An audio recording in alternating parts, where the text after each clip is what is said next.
வணக்கம் மாணவர்களே. இந்த வீடியோவில் 8ஆம் வகுப்பு கணிதம் அலகு 3 இயற்கணிதம் இதில் பயிற்சி 3ல் 7ல் 3வது கணக்கு பார்க்க போகிறோம். என்ன கொடுத்துருக்காங்க பாருங்க. ஒரு எண் மற்றொரு எண்ணின் 7 மடங்கு ஆகும். அவற்றின் வித்தியாசம் 18 எனில் அவ்வெண்களை காண்க. 2 நம்பர் இருக்கு. ஒரு எண் என்னென்னாலும் எடுத்துக்கலாம், அதோட 7 மடங்கு. இது ரெண்டுக்கும் உள்ள வித்தியாசம் 18 அப்படின்னா அந்த 2 எண்கள் என்னன்னு நம்ம கண்டுபிடிக்கணும். கண்டுபிடிக்கலாமா? பாருங்க, ஒரு எண் என்னன்னு தெரியல, எக்ஸ்ன்னு எடுத்துக்கிட்டோம். மற்றொரு எண் எப்படி இருக்குன்னா இதனுடைய 7 மடங்காக இருக்கு. மடங்கு அப்படின்னா மடங்கு எத்தனை மடங்கோ அதை கொண்டு பெருக்கணும். 7 மடங்கா, அப்போ இந்த எக்ஸை 7 கொண்டு பெருக்கணும். பெருக்க என்ன வரும்? 7x எண்க. இப்போ நம்ம என்ன செய்யணும்னா எக்ஸோட மதிப்பை கண்டுபிடிச்சு இங்கே கொண்டு பிரதிட்டா போதும். கணக்கில் என்ன கொடுத்துருக்காங்க பாருங்க, வித்தியாசம். வித்தியாசம்னா பெரிய நம்பர்லேருந்து சின்ன நம்பரை மைனஸ் பண்ணு. இதான பெரிய நம்பர், அப்போ இதுலேருந்து இதை நம்ம மைனஸ் பண்ணணும். மைனஸ் பண்ண என்ன கிடைக்குதா? 18 கிடைக்குது. அப்போது பெரிய நம்பர் 7x மைனஸ் சின்ன நம்பர் 1x மைனஸ் பண்ண என்ன வருது? 18.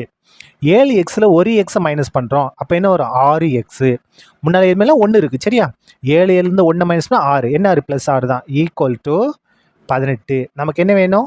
எக்ஸாக வேணும். எக்ஸ் ஈக்குவல் டு 18 இந்த 6 இங்கே பெருக்கில் தானே இருக்குது, இங்கே வந்தால் வகுத்தலாம் மாறும். 6x பெருக்கில் இருக்குது, அதனால் 6 இங்கே வந்தால் வகுத்தலாம் மாறும். கேன்சல் பண்ணுங்கள். 1 6 6, 3 6 18. அப்போது எக்ஸ் ஈக்குவல் டு என்ன பாருங்க? 3, சரியா? எக்ஸோட மதிப்பு 3. இப்போ தேவையான எண்கள், தேர்ஃபோர் தேவையான ஒரு எண், தேவையான ஒரு எண் என்ன எடுத்திருந்தோம்? எக்ஸ்ன்னு தானே எடுத்திருந்தோம். அப்போ எக்ஸோட மதிப்பு 3.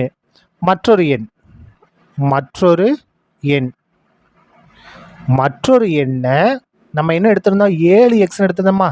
அப்போ 7x ஈக்குவல் டு 7 பெருக்கல் எக்ஸ். எக்ஸோட மதிப்பு 3. பிராக்கெட் போட்டு பெருக்கல்னு அர்த்தம். பெருக்கிடலாமா? அப்போ 7 3 பெருக்குனா 21. அப்போ தேவையான நம்பர் என்னென்ன? 3 1 21 1. சரியா? அவ்வளோதான். இந்த கணக்கு முடிந்தது. நன்றி.